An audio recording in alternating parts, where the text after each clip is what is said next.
കൂട്ടുന്ന കുട്ടികളെ പുറത്തിറങ്ങ്. Hi മക്കൾസ്, D ലൈഫിലേക്ക് എല്ലാവർക്കും സ്വാഗതം. അപ്പോൾ പതിവ് പോലെ നമ്മുടെ നായടികളി വരുന്നുണ്ട് കേട്ടോ. അതായത് പൂരത്തിൻ്റെ വരവറിയിക്കാനായിട്ട് പാണർഭാഗത്തിൽപ്പെട്ടവർ ഇങ്ങനെ പാട്ട് പാടി വരുന്നൊരു കാഴ്ചയാണ്. അപ്പോൾ ഇങ്ങനെ ഒരു കുട്ടിപ്പാടിയൊക്കെയാണ് വരിക. ഇവർക്ക് വേറെ ഏതോ രീതിയിലുള്ള പാട്ടൊക്കെ ഉണ്ട് കേട്ടോ. അപ്പോൾ നമ്മൾ എക്സ്ട്രാ പൈസ കൊടുത്ത് പ്രത്യേകം പറഞ്ഞാലാണ് അവരത് പാടുക. ഇതെന്തായാലും വള്ളവനാടൻ ഭാഗങ്ങളിൽ മാത്രം കണ്ടുവരുന്ന ഒരു കാഴ്ചയാണ് കേട്ടോ.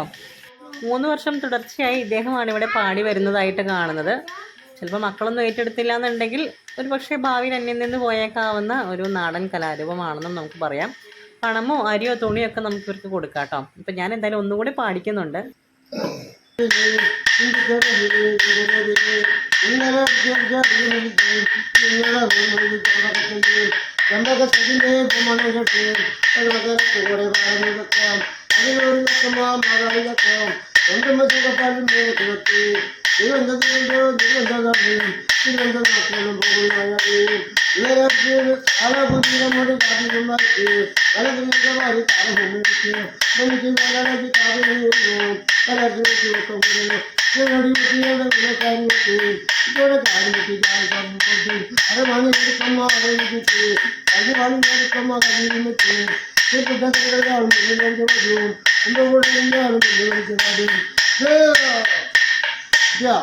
മതി. അടുത്ത പരിപാടി ദേശക്കാളുകളെ കാണാൻ ഇറങ്ങുക എന്നുള്ളതാണ് കേട്ടോ. വൈകുന്നേരം ആകുമ്പോഴേക്കും ഓരോ ദേശത്തും പുറപ്പെടുന്ന കാളകളെ അതാത് ദേശത്ത് അണിയിച്ചൊരുക്കി നിർത്തുന്ന ഒരു പരിപാടിയുണ്ട്. അപ്പോൾ നമുക്ക് പകൽ വെളിച്ചത്തിൽ ഈ കാളകളുടെ ഭംഗിയൊക്കെ ആസ്വദിക്കാം. എല്ലാ തവണയും കൊണ്ടുവന്ന ഹരിയേട്ടനാണ്. പക്ഷേ ഇപ്രാവശ്യം ഹരിയേട്ടൻ വൈകി വരുള്ളൂ എന്നുകൊണ്ട് ഞാൻ മക്കളെല്ലാവരെയും പെറുക്കി കൂട്ടി അങ്ങ് ഇറങ്ങിയേക്കുവാണേ. അപ്പോൾ ഓരോ സ്ഥലത്തും വരുന്ന കാഴ്ചകളാണ്. പുറപ്പെട്ട് തുടങ്ങിയിട്ടോ.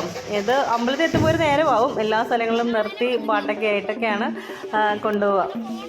അപ്പം നമ്മൾ ചെറിയ കാറെടുത്ത് വന്നതുകൊണ്ട് വലിയ ബുദ്ധിമുട്ടില്ല. എന്നാലും ചിലപ്പോൾ ബ്ലോക്ക് ആയേക്കാം. 9 മണിയോടുകൂടി നമ്മുടെ മാങ്ങോട് ദേശത്ത് നിന്നുള്ള കാളകളൊക്കെ പുറപ്പെടുന്ന സമയമാണ്. മാങ്ങോട് മില്ലുംപടിയിലുള്ള ഡ്രീം ബോയ്സ് എന്ന് പറഞ്ഞൊരു കമ്മിറ്റിയൊക്കെ ഉണ്ട് കേട്ടോ. അപ്പോൾ അവരുടെ കാളയുണ്ട്. ഇപ്രാവശ്യം 2 കാളയുണ്ട്. എല്ലാ പ്രാവശ്യം ഒരു കാളയാണ് ഉണ്ടാവാറ്.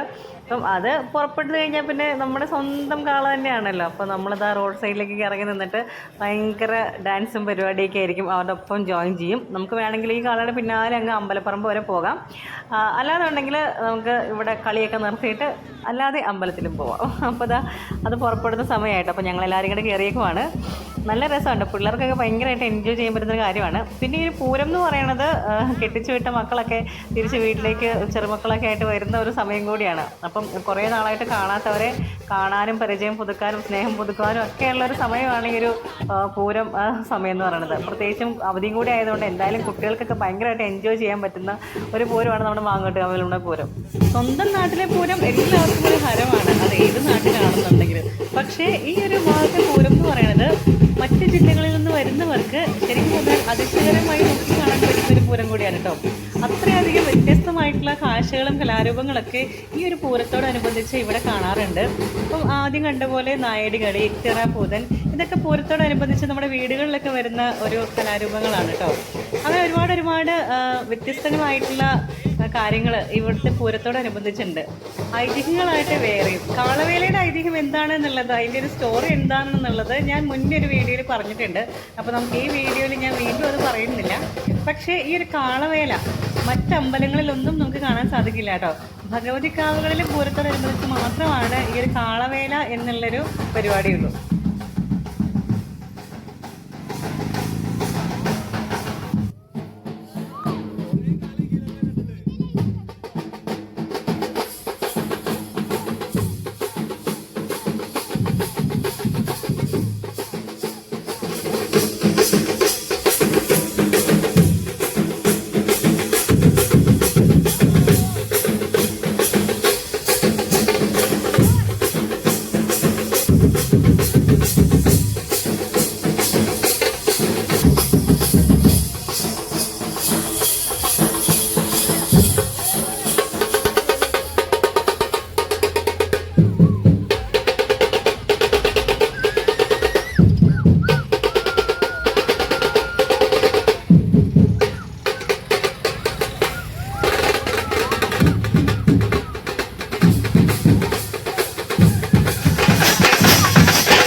നമ്മളും പൂരപ്പറമ്പിന് അടുത്തെത്തിയിട്ടുണ്ട് കേട്ടോ. കുറച്ച് അകലെയാണ് വണ്ടി പാർക്ക് ചെയ്തേക്കുന്നത്. ഇനി അങ്ങ് നടക്കണേ. ഇവിടെ ഒന്നും പാർക്കിംഗ് അവൈലബിൾ ആയിരുന്നില്ല. അത്യാവശ്യം തിരക്കുള്ളൊരു പൂരം തന്നെയാണ് മാങ്ങോട്ടുകാവിലമ്മയുടെ പൂരം. അങ്ങനെ നമ്മൾ പൂരപ്പറമ്പിലെത്തി. വന്ന ഉടനെ തന്നെ ഐസ്ക്രീമൊക്കെ വാങ്ങി എല്ലാവരെയും അവിടെ നിർത്തിയേക്കുവാണ് കേട്ടോ. പൂരപ്പറമ്പും പിക്നിക്കിന് പോക്കും ഐസ്ക്രീം ഇല്ലാതെ എന്തായാലും കഴിയത്തില്ല. അപ്പോൾ നമ്മൾ ദീകൂട്ടിനെയും കൂട്ടിയിട്ട് ഞാൻ വെറുതെ ഒന്ന് തെണ്ടാൻ വേണ്ടി ഇറങ്ങിയേക്കുവാണേ. ഫസ്റ്റ് എത്തി നമ്മൾ കമ്മലുകടയിലാണ്. ഒരുപാട് വെറൈറ്റി കമ്മലുണ്ടാവും. എനിക്ക് വാങ്ങിയില്ല എന്നുണ്ടെങ്കിലും ഇതൊക്കെ കാണാൻ ഭയങ്കര ഇഷ്ടമാണ്. പുത്തനാൻകിലെ പൂരത്തിനൊക്കെ നമുക്ക് റീസണബിൾ റേറ്റ് ആയിട്ടാണ് തോന്നിയേക്കുന്നത്. പക്ഷേ ഇവിടെ വരുമ്പോഴേക്കും അത്യാവശ്യം നല്ല റേറ്റ് ആണ് കേട്ടോ. പിന്നെ വർഷത്തിലൊരിക്കലാണല്ലോ ഇവർക്ക് ഈ ഒരു കച്ചവടം കിട്ടുക. അതുകൊണ്ട് അതിൻ്റേതായിട്ടുള്ള ഒരു റേറ്റ് കൂടുതലും നമുക്ക് പ്രതീക്ഷിക്കാം. ചില കമ്മലിനൊക്കെ 200 രൂപയാണ് കേട്ടോ. ഇതാ ഈ ഒരു കമ്മലെനിക്ക് നല്ല ഇഷ്ടപ്പെട്ടു. പക്ഷേ 200 ഇതേപോലെയൊക്കെ വരുന്ന നല്ല മെറ്റീരിയലാണെന്നാണ് അവർ പറയണത്. അപ്പോൾ അതുകൊണ്ടാണ് അത്രയും റേറ്റ് എന്ന്. എന്തായാലും ഞാനതിൻ്റെ ഭംഗിയൊക്കെ ആസ്വദിക്കാനാണ് ഇഷ്ടപ്പെടുന്നത്. ഞാൻ എന്തായാലും വാങ്ങുന്നില്ല. ഇനി തോന്നിയാൽ വാങ്ങിയാലായി കേട്ടോ. എന്തായാലും ഇപ്പൂരത്തിന് ഞാനൊന്നും വാങ്ങുന്നില്ല. ഇതാണ് കമ്മൽ. പിന്നെ സെക്കൻഡ് സ്റ്റഡ് പോലെ അല്ലെങ്കിൽ മൂക്കുത്തിയൊക്കെ ആയിട്ട് ഇടാൻ വരുന്ന സ്റ്റഡുകളാണ് ഇത്. നല്ല ഭംഗിയുണ്ട് കാണാനായിട്ട്. ഇതിനകത്ത് ആ ഒരു ആന കണ്ടപ്പോൾ നല്ല കൗതുകം തോന്നി കേട്ടോ. നല്ല ഭംഗിയുണ്ട്. അതേപോലെ തന്നെ ഇതും 200 രൂപയുടെ ഒരു കമ്മലാണ്. വലിയ ആന, കാലിൽ മുത്തൊക്കെ തൂക്കിയിട്ടാണ്. അടുത്ത നമ്മുടെ മാല, വള, ക്ലിപ്പ് കാര്യങ്ങളൊക്കെ ആയിട്ടുള്ള ഒരു സംഭവം. ഇവിടെ നമ്മൾ കാര്യമായിട്ടൊന്നും വാങ്ങാറില്ല. ഞാൻ ഈ ഒരു പൂരത്തിന് വള വാങ്ങണമെന്ന് ഭയങ്കര ആഗ്രഹമായിരുന്നേ.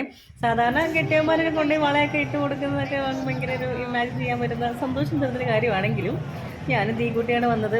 ഞാൻ അങ്ങനെ വള ഇടാറില്ലാത്ത ഒരാളാണ് കേട്ടോ. പക്ഷേ ഇപ്രാവശ്യം കുപ്പിയോളം വാങ്ങണമെന്നൊരാഗ്രഹം തോന്നി. പിന്നെ വള ഇടുവാണേ. എൻ്റെ കൈക്ക് അത്ര ഒരു രസം ഇടാത്തതുകൊണ്ടായിരിക്കും എനിക്ക് തോന്നുന്നില്ല.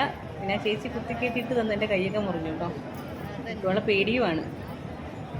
എന്തായാലും എനിക്ക് ഭയങ്കര ഇഷ്ടമായി. 100 രൂപയാണ് കേട്ടോ. നമ്മൾ കടയിൽ നിന്ന് മേടിക്കുമ്പം ഡസന് 50 രൂപയുള്ളൂ. പക്ഷേ ഇവിടെ 100 രൂപ വാങ്ങി. എന്തായാലും കുഴപ്പമില്ല, ഒരാഗ്രഹമല്ലേ. നല്ല തിരക്ക് വന്നുകൊണ്ടിരിക്കുകയാണ് കേട്ടോ. കാളകളൊക്കെ വന്നുകൊണ്ടിരിക്കുകയാണ്. ഓരോരുത്തർക്കും ഓരോ സ്ലോട്ട് ഉണ്ട് കേട്ടോ. ഇവിടെ 1, 2, 3 എന്നൊക്കെ അവർ മാർക്ക് ചെയ്തിട്ടിട്ടുണ്ട്. അവിടേക്കൊക്കെ ഓരോരോ കാളകൾ വരാനുള്ളതാണ്. പുലർച്ചെ വരെ ഉണ്ടാവും ഈ ഒരു കാളയുടെ പരിപാടിയൊക്കെ. അപ്പോൾ നമ്മൾ പകുതിക്കേന്ന് പോവാണ്. പൂരം കഴിഞ്ഞു. ആട്ടക്കൂട്ടുന്ന കുട്ടികളെ പുറത്തിറങ്ങ്. 1, 2,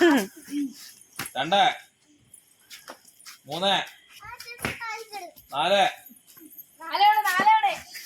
4 ചെരുപ്പാ. 5. അടുത്ത ലാസ്റ്റ് അതൊക്കെ പിന്നെ നിർത്താൻ പറ്റാ. അപ്പൊ നീനു എല്ലാം നിർത്തിയിട്ട് ഇറങ്ങുള്ളൂ. ഇപ്പൊ നീനു ഇറങ്ങും. നമുക്ക് പോയിട്ട് മാമു ആണെങ്കിൽ മാമു തരാം, അല്ലെങ്കിൽ ചാച്ചി ഉറങ്ങാം. പൂരൊക്കെ കണ്ട് വീട്ടിലെത്തി കഴിഞ്ഞപ്പോൾ എല്ലാവർക്കും വിശപ്പ്. അപ്പോൾ നമ്മുടെ വക ഒരു ഫാസ്റ്റ് ഫുഡ് അവിടെ ഇഷ്ടംപോലെ ഉണ്ട് കേട്ടോ. പക്ഷെ അവിടെ നിന്ന് കഴിക്കാൻ സമ്മതിച്ചില്ല. അപ്പോൾ ഞാൻ ഉണ്ടാക്കി. വൃത്തി ഉണ്ടാവില്ല എന്ന് പറഞ്ഞിട്ടാണ് അവിടെ നിന്നൊന്നും കഴിക്കാൻ സമ്മതിക്കാത്തത്. അപ്പോൾ നമ്മൾ തിരിച്ചു വന്നപ്പോഴത്തേക്കും ഒരു ഓംലെറ്റ് ഉണ്ടാക്കി. അവിടെ നിന്നപ്പോൾ ഓംലെറ്റിൻ്റെ മണം വന്നിട്ട് വലിയ രക്ഷ ഉണ്ടായിരുന്നില്ല. അപ്പോൾ ഞാൻ ഓംലെറ്റ് ഉണ്ടാക്കി. കുറച്ച് മന്തി റൈസ് ഉണ്ടായിരുന്നു, അതൊന്നും ഫ്രൈഡ് റൈസ് ആക്കി എടുത്തു. പിന്നെ അല്ലാതെ എടുത്തിട്ടുണ്ടോ. പിന്നെ ബൂരിയും ചക്കക്കുരുമാങ്ങയും ഉണ്ടായിരുന്നു. ചക്കക്കുരുമാങ്ങയും ബൂരി നല്ല കോമ്പിനേഷനാണ്.